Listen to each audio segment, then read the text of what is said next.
And now it is time for Animal Farm, the radio play. So that's why the stage might look a little bit different to a traditional play. And it will be recorded live today in front of you all, and it will be uploaded to the Pottery's radio station. So just to introduce you to the cast, over here we have Adrian, storyteller, sound and pilgrim. Woo! Here we have Steve, who's recording it and doing all the technical stuff. I'm not sure what he's doing, but he's doing a good, important job. Very well. Yes. Yes. Drinking beer. And we have Paul, who is Squealer the pig. And we have Ross, who is Napoleon the pig, Benjamin the donkey, and Moses the crow. And we have me, and I'm a pigeon and a horse. I am Boxer the horse. We have Helen, who is Clover the horse, and Molly the show pony. And we have Martin, who is the major and minimus. So enjoy.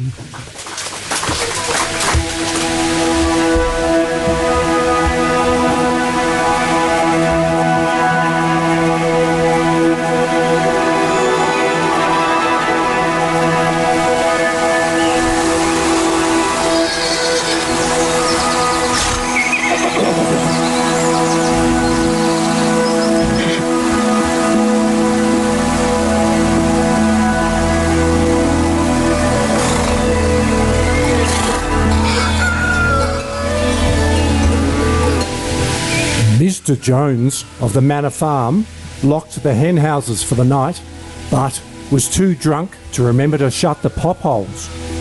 With the ring of light from his lantern dancing from side to side, he lurched across the yard, drew himself a last glass of beer from the barrel in the scullery, and fell asleep in the armchair alongside Mrs. Jones. As soon as the light went out, there was a stirring and a fluttering all through the farm. Major, the prize middle white boar, had had a strange dream on the previous night and wished to communicate it to the other animals. I will come to the dream later. I have something else to say first. I do not think, comrades, that I shall be around for many months longer. And before I die, I feel it my duty to pass on to you such knowledge as I have acquired. I have had much time for thought, and I may say that I understand the nature of life on this earth as well as any animal living now. Now, comrades, what is the nature of this life of ours? Miserable, laborious, and short. We are born, we are given, just enough to keep the breath in our bodies. We are forced to work to the last atom of our strength, and the very instant that our usefulness comes to an end, we are slaughtered. No animal is free, that is the plain truth. But is that simply part of the order of nature? Nearly the whole of the produce of our labour is stolen from us by human beings. That's the answer to all our problems, humans. Humans are the only real enemy that we have. Humans are the only creature that consumes without producing. They do not give milk. They do not lay eggs. They are too weak to pull the plough. They are not fast enough to catch rabbits. Yet they are the lord of all animals.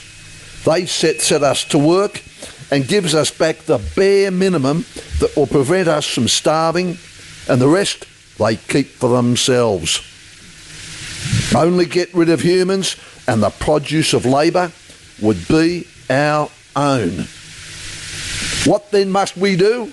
Why, work night and day, body and soul, for the overthrow of the human race. That is my message to you, comrades. Revolution! I know not when the revolution will come, but I know that sooner or later justice will be done. Fix your eyes on that, comrades. Above all, pass the message on to those who come after you. And remember, comrades, your resolution must never falter. And amongst us animals, let there be perfect unity, perfect comradeship. All animals are comrades. Whatever goes upon four legs and has wings is a friend.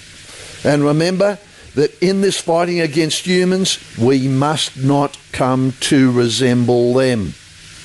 No animal must ever live in a house, or sleep in a bed, or wear clothes, or drink alcohol, or smoke tobacco, or touch money, or engage in trade. All humans are evil. And above all, no animal must ever tyrannise their own kind, because all animals are equal. And now, comrades, I'll tell you about my dream last night. Many years ago, my mother used to sing an old song of which she knew only the tune and the first three words. I've known that tune in my infancy, but it had long since passed out of my mind. I'll sing you that song now, comrades, and when I've taught you the tune, you can sing it better for yourselves. It's called Beasts of England. Beasts of England, beasts of Ireland, beasts of every land and clime, hearken to my joyful tidings of the future time. Soon or late the day is coming, tyrant man shall be overthrown, and the fruitful fields of England trod by beasts alone. All together now. Beasts of England, beasts of Ireland, beasts of every land and clime, hearken well and spread my tidings of the future time. Beasts of England. 3 nights later, old Major died peacefully in his sleep. During the next 3 months, there was much secret activity. The work of teaching and organising everybody was done by the pigs, who were the cleverest of the animals. The 3 most important pigs were Snowball, Napoleon and Squealer, who began to develop a system of thought based on what old Major had said. They called it animalism. And then there was Moses, the tame raven, who was Mr. Jones's special pet. Yeah! Hallelujah! Gather round, brothers and sisters.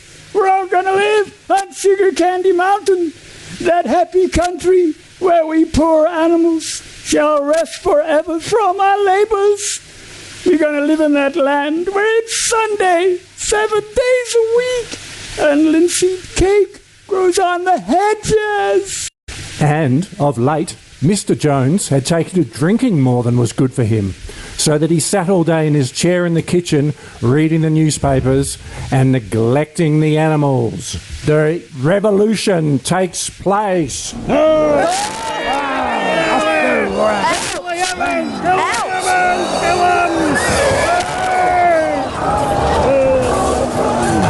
Comrades, Jones has gone.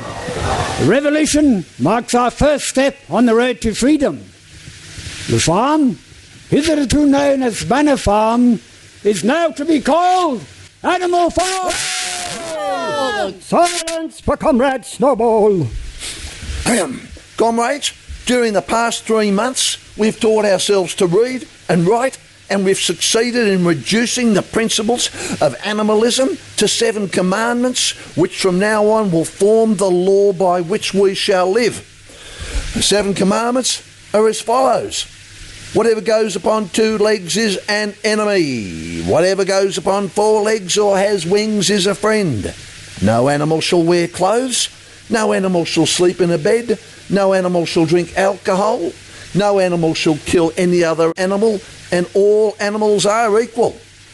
Now, comrades, to the hayfield. Let us make a point of honour to get the harvest in more quickly than Jones and his men could do. Molly, the white mare who drew Mr. Jones's cart. What's going to happen to all that milk? Jones used to mix it up in some of our food. Never mind the milk, comrades. That will be attended to. The harvest is more important.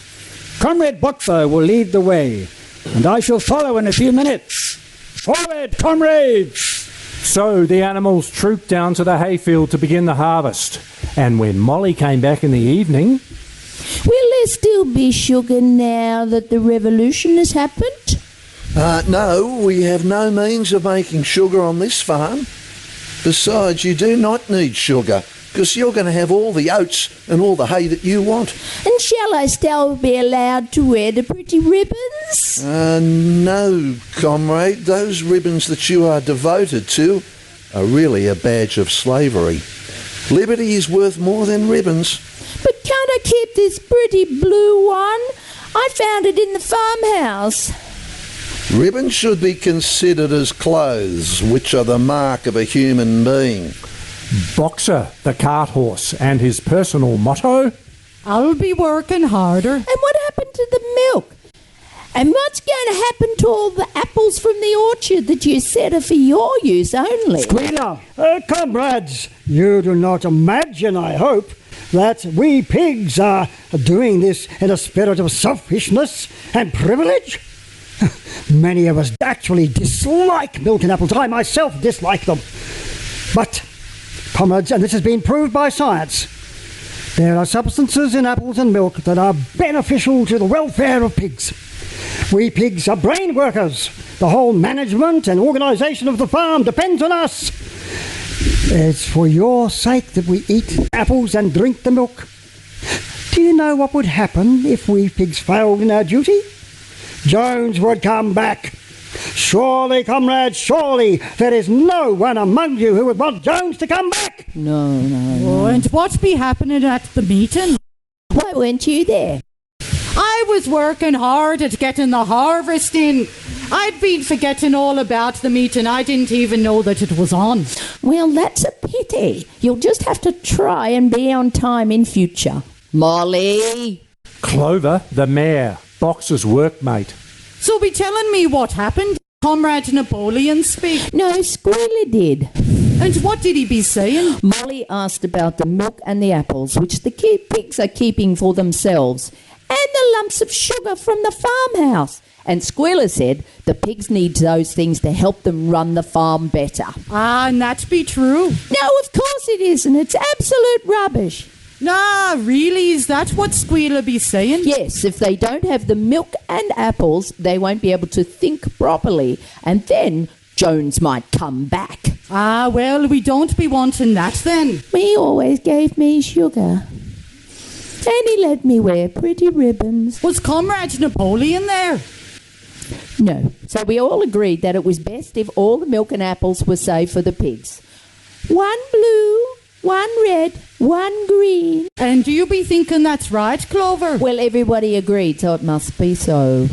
And you still haven't really told me if Comrade Napoleon was there. Well, yes. And did he be agreeing? Yes, he asked Squealer to speak in the first place. Ah, well, if Comrade Napoleon be saying it, well, it must be right. Honestly, Boxer, you are stupid. Why do you think you have to agree with everything he says? Ah, because he's the cleverest animal on the farm now, isn't he? Well, who says so? Benjamin's clever. Moses was clever, and so was Mrs. Jones. She used to let me have all the ribbons all the time. Molly, stop going on about ribbons. You look silly in them anyway. I did not. I'm not silly. At least I'm better at reading and writing than you are, Boxer, and you, Clover. Boxer works harder than any of us. He doesn't have much time to learn to read and write. How much of your ABC can you say, Boxer? I bet you can't get as far as I can. I can get up to M, which starts my name. Ah, I can be saying a bit. Go on then. Let's hear it. Well, A, B, C. There you are, see. Give him a chance. Let him have a think. A, B, C. A, B, C, D, E, F, G. Molly. Comrades, since some of you have difficulty in learning to read and write, we've decided to reduce the commandments of animalism to a singly easily remembered phrase. 4 legs good, 2 legs bad. Four legs good, two legs bad. Can the sheep remember it? Four legs good, two legs bad. Early in October, news arrived that Jones and all his men were coming up the track that led to the farm. Snowball, who had studied the whole book of Julius Caesar's campaigns, gave his orders quickly, and the Battle of the Cowshed takes place.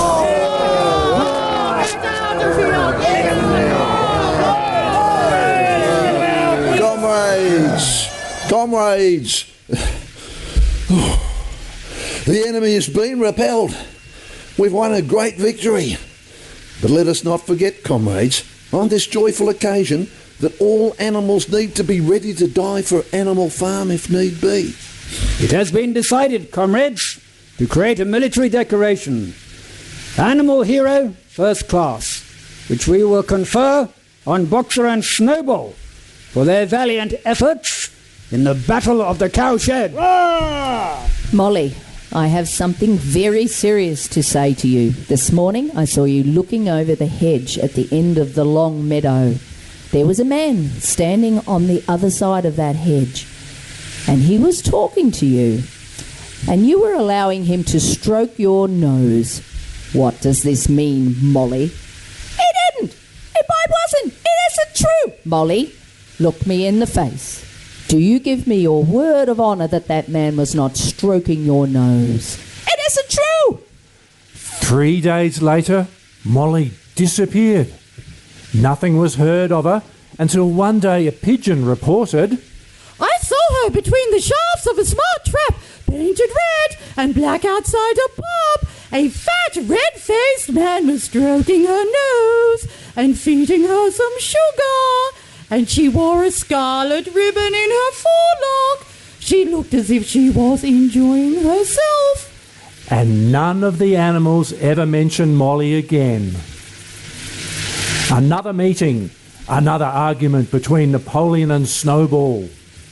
That's all very well, Comrade Snowball, but I still maintain sowing a bigger acreage of oats will serve us better through the winter, and that the soil on the hillside is more suitable for root vegetables.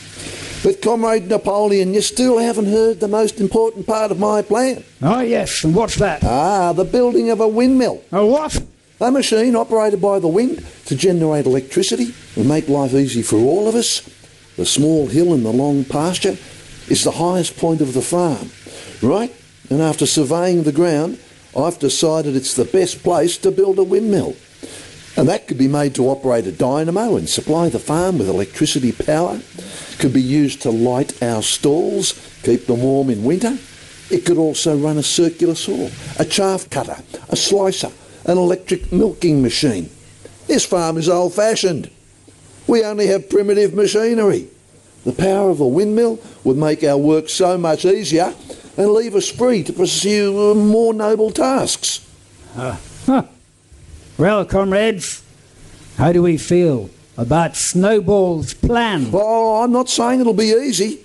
We shall have to quarry the stone, build the walls, make the sails, find the dynamos and cables, but I calculate the whole thing could be finished in a year. And after that, so much work will be saved, we'll only need to work 3 days a week. Think of that, comrades. And I say that the year would be better spent increasing food production. This is our greatest need at the moment. If we waste time building a windmill, we will all starve to death. Vote for Snowball and the 3-day week. A vote for Napoleon and the full manger. Guys. Do what I'm doing. Do what I'm doing. Comrades, let us not argue. Let us vote on the matter and abide by the decision of the majority. Now, I think that this windmill idea is a piece of nonsense, and I advise that you all vote against it. Let us rid ourselves of the chains of sordid labour. Just picture our lives when the wonders of science has freed us from our daily toil. The windmill will operate threshing machines, ploughs, harrows, rollers, reapers, binders, besides supplying every stall with light, hot and cold water, and a heater. Let us move forward, comrades, to an age of true freedom. Let us forge the future of Animal Farm in the white heat of technology. At a sign from Napoleon, the dogs expel Snowball from the farm. From now on, comrades, the weekly meetings will come to an end. In future, all questions relating to the working of the farm will be settled by a special committee of pigs presided over by myself. The meetings will be held in private, and you will assemble once a week to be given your orders. But there will be no more debates. Minimus, you young porker, come over here with me. Comrades, I trust that every animal here appreciates the sacrifice the Comrade Napoleon has made in taking this extra labour upon himself. No one believes more firmly than Comrade Napoleon that all animals are equal. But sometimes he might make wrong decisions. Comrades, and then where should we be? Suppose we had decided to follow Snowball, who, as we now know, was no better than a criminal. Ah, yes, but he'd be fighting very brave at the Battle of the Cowshed. Bravery is not enough. Loyalty and obedience are more important. Discipline, comrades, iron discipline, that is the watchword for today.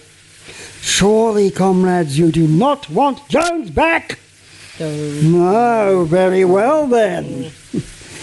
Let Comrade Napoleon's dedication be a shining example to us all.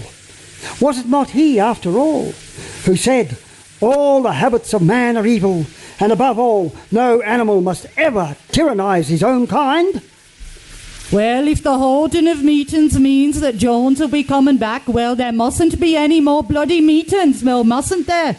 If Comrade Napoleon be saying it, well, it must be right. Oh, he does, comrades, he does.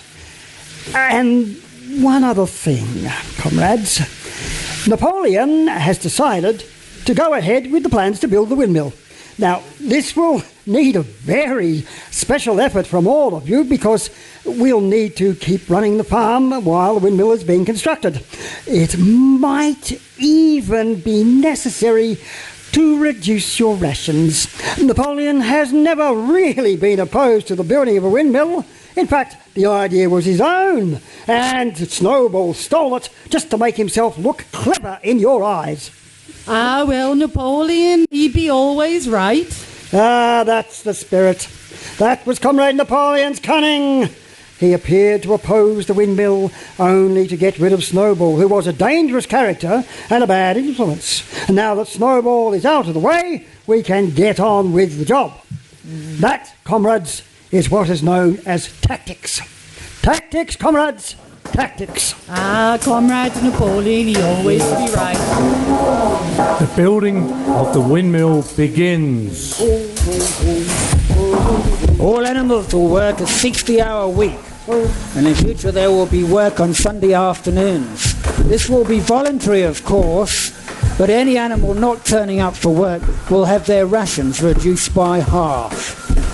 In addition, comrades, Animal Farm will begin to engage in trade, simply to obtain materials.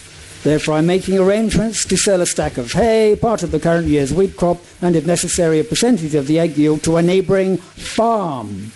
And have no fear, there will be no need for any of you to come into contact with human beings. That would be most undesirable. I shall take that burden upon myself. Benjamin, the donkey. Yes, didn't we pass a resolution sometime back about not having nothing to do with human beings and not engaging in trade? Ah, don't be remembering that, Benjamin. And about money. We're not supposed to handle money.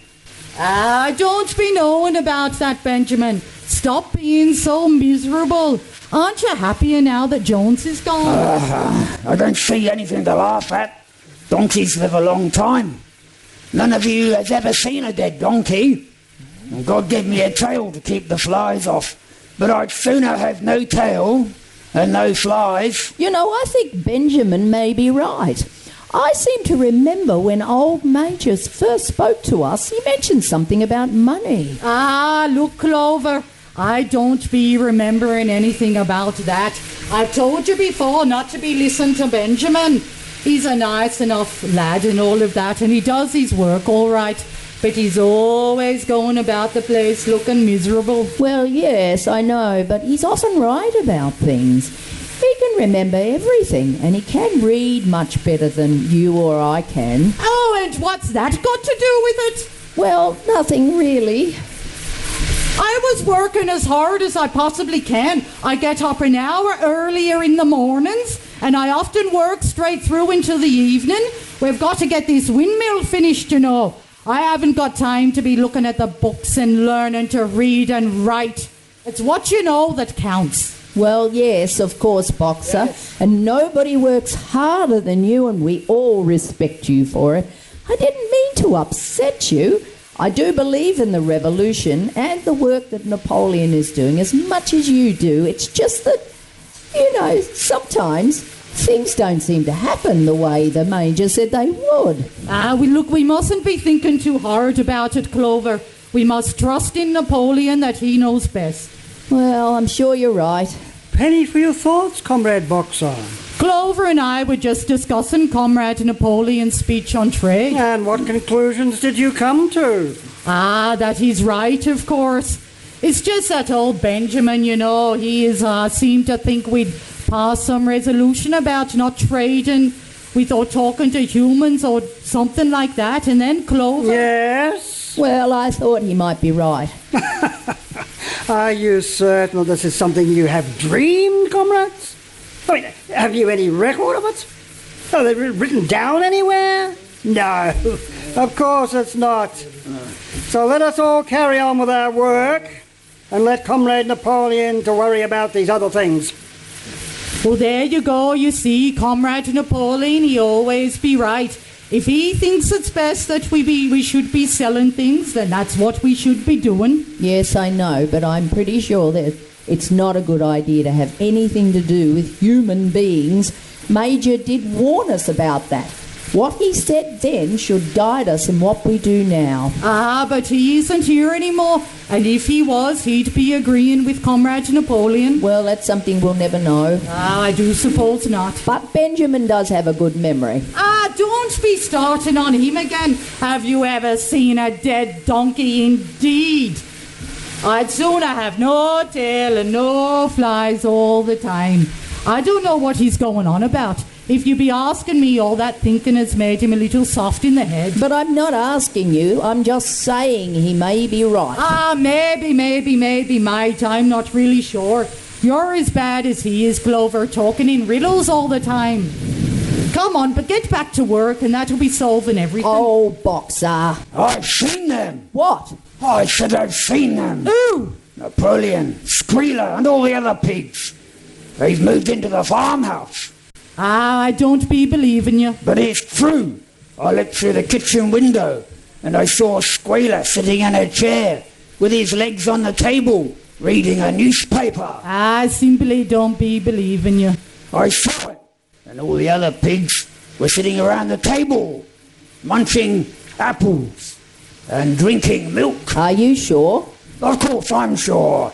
I know what I've seen. Well, I think that's going a bit too far. Don't you, Boxer? Well, maybe they need to be in the farmhouse so that they can... But that's not all.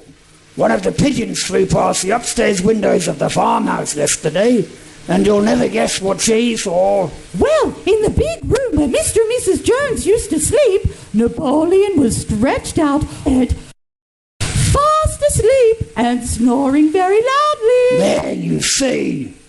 How could you be seeing all this if you just flew past the window?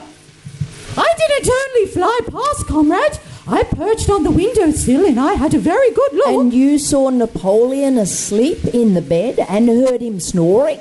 Yes, comrade, the window was open. When was this? About 2 hours ago, comrade. Napoleon be needing to rest. He's been working very hard for all of us. He'd probably been up late last night and he got himself a wee bit tired. But he was sleeping in a bed. Well, so what, Benjamin? The fourth commandment. What? Yes, of course, Boxer. Benjamin's right. The fourth commandment says no animal shall sleep in a bed. So if Comrade Napoleon's sleeping in one, it's only right that we should tell the others. I don't be knowing about that. Stop being so stubborn, Boxer. Well, you bloody well leave me out of it then. I don't want to be causing any trouble. Clover, if you like, you be talking to them. Well, I'm not very good at talking in front of others. Benjamin, I think it'd be best if you did it. No, they'll listen to you. If you start it off, I'll support you. You be careful, Clover. Don't be getting mixed up in something that's just going to be upsetting things. Benjamin, read the fourth commandment. It says, no animal shall sleep in a bed with sheets. So, comrades, you've heard that we pigs are now sleeping in the beds at the farmhouse. And why not? You did not suppose, surely, that there was any ruling against beds. The rule was against sheets, which are a human invention. We have removed the sheets from the farmhouse beds and sleep between the blankets. And very comfortable they are too. But not more comfortable than we need, I can tell you, comrades, with all the brain work we have to do nowadays. You would not have us too tired to carry on our duties. Surely none of you wishes to see Jones back, well? No, comrade. Very well then. Because he will come back, I assure you, if we are not left to get on with our work in peace and quiet. One other thing. From now on, we pigs will be getting up an hour later in the morning than the rest of you, okay? There, see, I told you not to be a meddling. November came with strong winds and torrential rains. Finally, there came a night when the gale was so violent that the main buildings rocked on their foundations. Several tiles were blown off the roof of the barn. In the morning, when the animals woke up, a terrible sight met their eyes. The windmill lay in ruins. Comrades, you know who's come in the night and overthrown our windmill? Snowball! Snowball has done this thing. This traitor has crept here under cover of night and destroyed our work of nearly a year. Comrades, here and now, I pronounce the death sentence upon Snowball. Animal hero second class to any animal who brings him to justice. No more delays, comrades. There is work to be done. This very morning, we begin rebuilding the windmill, and we will build all through the winter, rain or shine. We will teach this miserable traitor that he cannot undo our work so easily.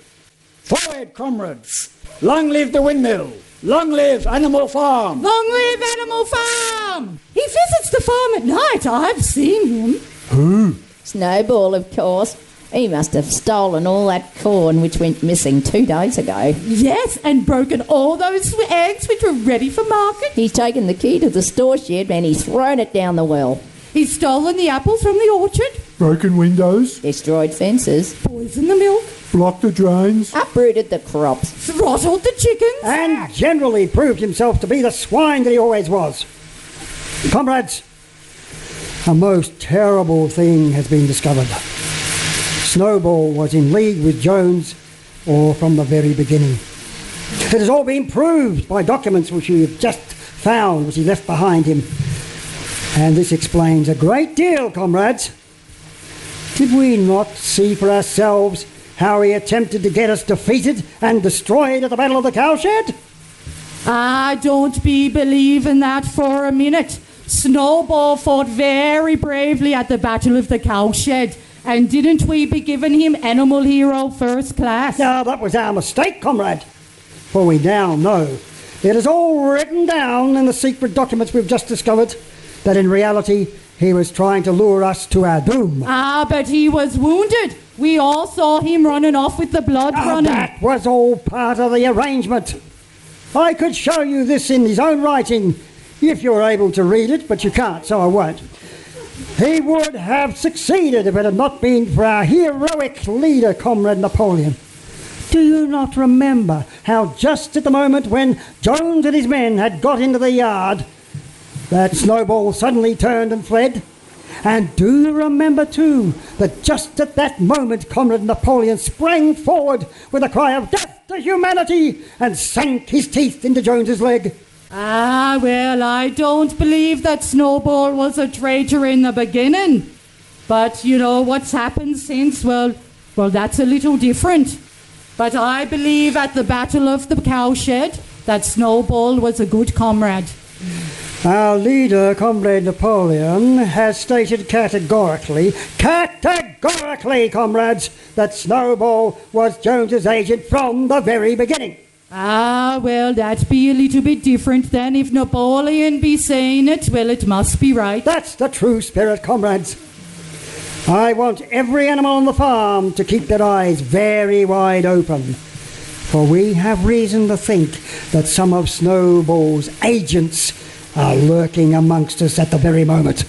And we shall seek out those traitors in our midst, comrades. They will confess their crimes and be punished accordingly. Have you anything to confess? We have secretly been in touch with Snowball ever since his expulsion, and we've collaborated with him to destroy the windmill, and we're planning to help him hand over Animal Farm to a neighbouring farm. And Snowball admitted to us that he'd been Jones's secret agent for years. Execute them! The 4 pigs are executed. Does any other animal have anything to confess? Snowball persuaded us to steal corn and hand it over to him. Execute them! The geese are executed. Snowball visited us at night and encouraged us in person to drinking water. Execute them! The sheep are executed. Snowball appeared to me in a dream and incited me. Execute that hen! Orders! The hen is executed. Ah, look, I don't be understanding it. I wouldn't have believed that such things could be happening on our farm. But perhaps it's some type of a fault within ourselves. The solution, as far as I see it, is for us to just get to work and to be working harder. By a special decree of Comrade Napoleon, the Beasts of England has been abolished. It is now forbidden to sing it. Why? It is no longer needed, comrades. Beasts of England was the song of the Revolution, but the Revolution is now completed. In Beasts of England, we expressed our longing for a better society in days to come, but that society has now been established. And the song has no longer any purpose. In its place, Minimus the poet has composed a new song which begins... Yes. Animal farm, never through me shalt thou come to harm. I don't think much of that. The tune's not the same somehow. The 6th commandment. No animal shall kill any other animal. Benjamin, read me the 6th commandment. No. Oh, please, it's important. No, I read you the 4th one last time, and that didn't help. But I'm sure I'm right this time. I can remember seeing Snowball write it up there. Who? Snowball. Oh, you remember. It comes after, no animal shall drink alcohol. I've said them to myself often enough. Oh, please read it to me. I'm very confused now. Comrade Napoleon is always right, of course, but I thought we were working together and... Okay, all right. No animal shall kill any other animal. Without cause? Oh. Yes. Friend of the fatherless, fountain of happiness, lord of the swill bucket. Oh, how my soul is on fire when I gaze at thy calm and commanding eye. Like the sun in the sky, Comrade Napoleon. Thou art the giver of all that thy creatures love. Full belly twice a day, clean straw to roll upon. Every beast, great or small, sleeps at peace in his stall. Thou watchest over all, Comrade Napoleon. Had I a sucking pig, ere had he grown as big even as a pint bottle or a rolling pin, he should have learnt to be faithful and true to thee. Yes, his first squeak should be, Comrade Napoleon. Please be informing our leader, Comrade Napoleon, that the windmill is now complete. It is fitting, comrades, that on this historic day we should proclaim that Animal Farm is now a republic. And announce that our leader, Comrade Napoleon, has been unanimously elected as its first president. The Order of the Green Banner, a new decoration, has been created to mark the occasion, and President Napoleon is its first recipient. Hurrah, hurrah, hurrah. Well, I don't remember us voting for him. No. We have won a great victory, comrades, and are now truly our own masters. The building of the windmill, which will be marked by an anniversary each year, serves us to remind us that we can control our destiny. But the struggle must go on. We must work even harder. The windmill will not be used to generate electricity, but to grind corn, which should yield a handsome profit. We shall build another windmill, comrades, and when that is finished, we shall install the dynamos. But the changes which the traitor Snowball talked about will not take place, because they are contrary to the spirit of animalism. And, yes, by the way, each animal will receive a special gift of a slice of apple now and then in recognition of their efforts. Forward, comrades! Forward in the name of the revolution! Long live Animal Farm! Animal Farm! Animal Farm! And then, out of the blue, Moses returned. Yeah, comrades! I have been away. I've been to Sugar Candy Mountain, and I've seen the glory of that lovely land. I have been high above the clouds and seen the beauty of that place where we all one day shall rest our weary limbs in everlasting peace. Oh, tell us about it, Moses. Tell us about it. Don't listen to our flighty friend. It's just... oh, yeah, comrades. Don't listen to our flighty friend. It's just a load of bull. There is no such place. When you're dead, you're dead. But our lives here are hard and we are hungry most of the time. We sleep, we work, we sleep, we work, and there's no end to it. You are right. You are right to chastise the ass. As I was saying, comrades, Sugar Candy Mountain is more beautiful than we can ever imagine.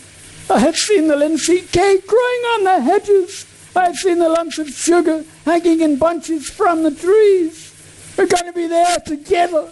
We're going to live on Sugar Candy Mountain. Put your hands together, man, comrades. Sing your hearts out.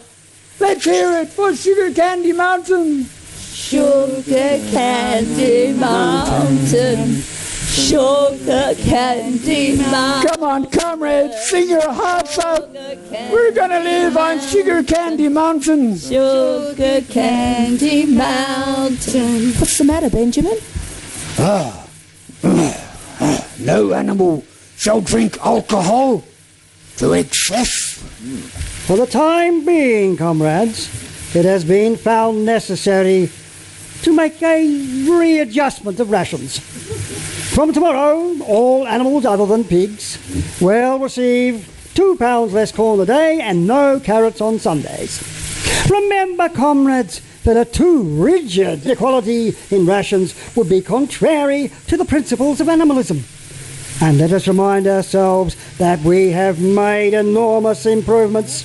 Working hours have been reduced by 30%. Our drinking water is better quality. Animal literacy is up by 300%. Animal incidents of foot and mouth and disease and foul pests have dropped away. And the production of milk is up by 35.5%, eggs 63.5%, and of wool 37.9%. Boxer, what is it?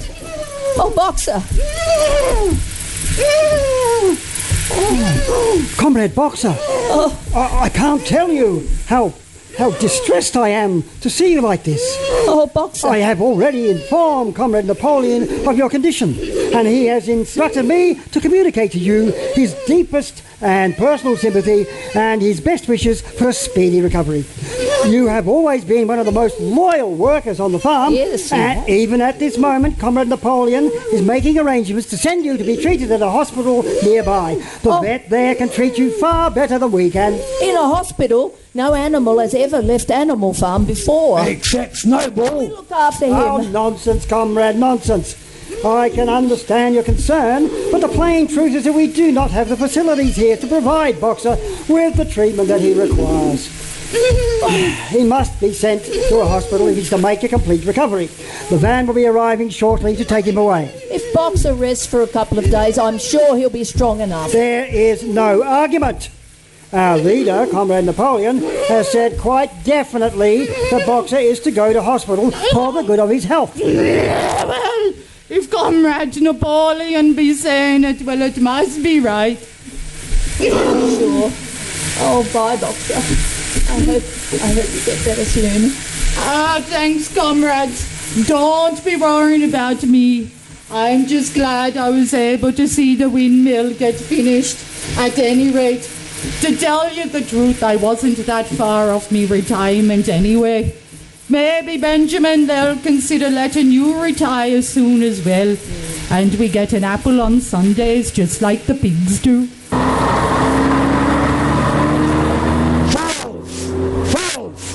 Do you not see what is written on the side of the van? Alfred Symonds, horse slaughterer. They are sending Boxer away to be killed. Boxer! Boxer! Get out quickly! They're taking you to your death! Comrades! Boxer was never seen again, and 3 days later... Comrades, in spite of everything, every attention that a horse could receive, Boxer has died in the hospital. I was with him at the end, during his last hours, and at the end, almost too weak to speak, he whispered in my ear that his sole sorrow was to have passed on when there's still so much work to be done. Forward, comrades, he whispered. Forward in the name of the revolution. Long live Comrade Napoleon. Napoleon is always right. Those were his last words. Ideas which every animal would do well to adopt at their own, comrades. Let the spirit of Boxer be a shining example to us all. He was a true son of the revolution, and it is all the more shameful, therefore, that his passing should have been marked by the spreading of rumours that he was being taken away to the slaughterhouse. Some of you read horse slaughter on the side of the van and jumped to the conclusion that Boxer was being taken away to be killed. Surely you know me better than that. The explanation is very simple. The van previously belonged to the slaughterer, who sold it to the vet. Comrade Boxer died receiving the best care and attention that money could provide. Unfortunately, it has not been possible to bring back our lamented comrade's remains for interment on the farm, but I have ordered a large wreath to be made from laurels and sent to be placed on Boxer's grave. Let us cherish his memory, comrades, in our daily lives, and pledge ourselves to work harder for the prosperity of Animal Farm. And have no fear, comrades, for I know that even now, Comrade Boxer is cropping the grass on Sugar Candy Mountain and resting his weary limbs on those sunlit pastures. Really, Moses? Is he up there now? Why, yes, indeed he is, sister, and we should all rejoice for him. And you all remember now that we're going to join in them after we die.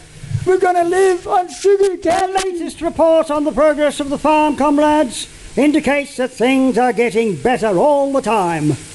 Annual income has increased by 225% over the last 3 years, And this means that the average working day has been reduced by 12% per week over the past 6 months, and leisure time has been increased by 33%. It seems to me our lives are just the same as they were and had always been, and I try hard to remember what it was like in the days before the revolution, and then what it was like after Jones was expelled.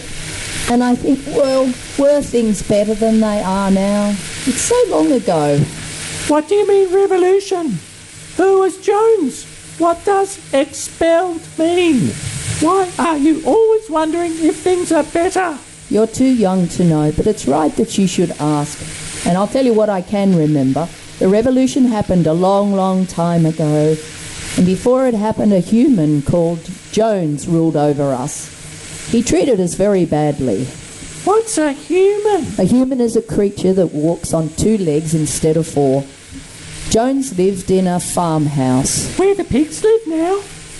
Yes, and he fed us and looked after. My, you tell it to the youngster, Sister Clover. They were fine days, to be sure. Moses, old chap, do you fancy coming into the farmhouse for a glass of stout?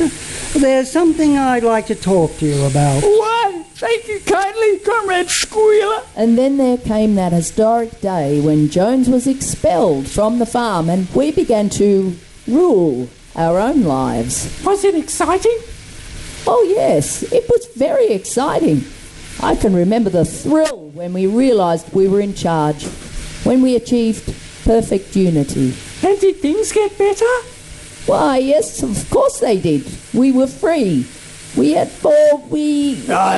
I can remember everything about my life, and I know that things are never much better or worse.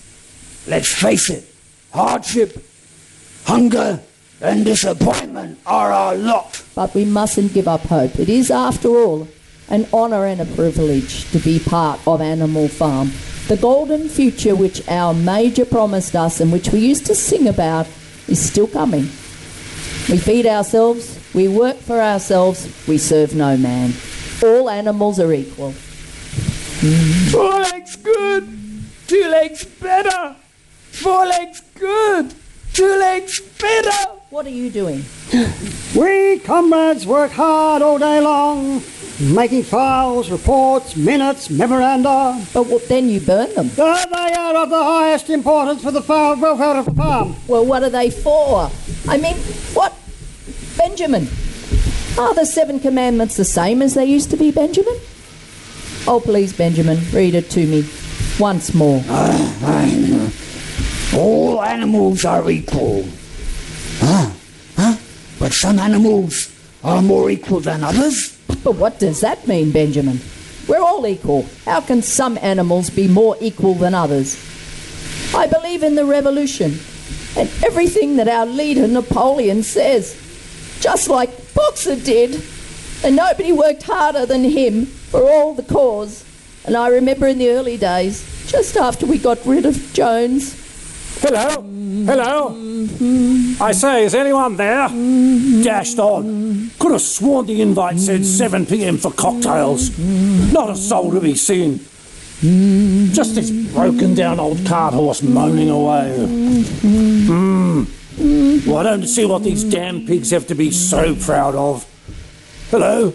Name's Pilkington from the farm next door. Ah, yes, old boy. Shan't keep you a moment. Good, I thought I'd like to have a look over the old place, if you don't mind. If you hang on a tick, old man, I'll give you a guided tour myself. Good, it's looking in absolute splendid nick. I noticed the windmill on the way in. Well, jolly fine achievement. All those animals working away in the fields and working jolly hard too. Amazing. Don't pamper them. That's the answer. I can see I'll be able to pick up a few tips from this trip. Ah, yes. Must say I'm glad we can get together like this to talk about mutual problems. It's a source of great satisfaction to me that a long period of mistrust and misunderstanding has now come to an end. There was a time, not that I shared such sentiments, when the respected proprietors of Animal Farm were regarded not exactly with misgiving by their neighbours, but now such doubts have been dispelled. I hope very much that this meeting will start friendly relationships between ourselves. There's no earthly reason why there should be any clash of interest between pigs and human beings. Your struggles and difficulties are exactly the same as ours. And your labour problems are the same as ours. Dare say some of your workers get a bit bolshy at times, don't they? Well, I know the problem. Just as you have your lower animals to contend with, we have our lower classes. What? Couldn't agree with you more, old boy. It's true we've had our ups and downs in the past, but hopefully all that is now at an end. The rumours that have been spread about us have been truly shocking. Our sole desire is to live at peace with our neighbours and to carry on trade to our mutual advantage. We own the farm now, and to show our good intentions, we have decided to abolish that custom of addressing each other as comrade, whatever that is. Our lower animals, as you so rightly put it, Pilkington, old chap, work longer hours and receive less food than animals on any other farm. We are justly proud of our achievement. So, gentlemen, I give you a toast. Exactly, to the prosperity of Animal Farm. Wrong, old boy, wrong. It is only fitting that the farm should be known henceforth by its correct and original name. So I give you the toast as before, but in a different form. Lift your glasses, gentlemen, to the prosperity of Manor Farm! That's it. Thank you, everyone, for sitting there and listening. Thank you. Well done, Julie. And again, just Adrian, storyteller, Hillington. Paul, squealer. Ross, just confused. No. Ross, Moses, Napoleon, and Benjamin, the cranky donkey. Boxer and the pigeon. Clover and Molly. Minimus and Major. And Steve, who sat there and recorded the entire thing and now will spend hours getting it ready for us. Thank you.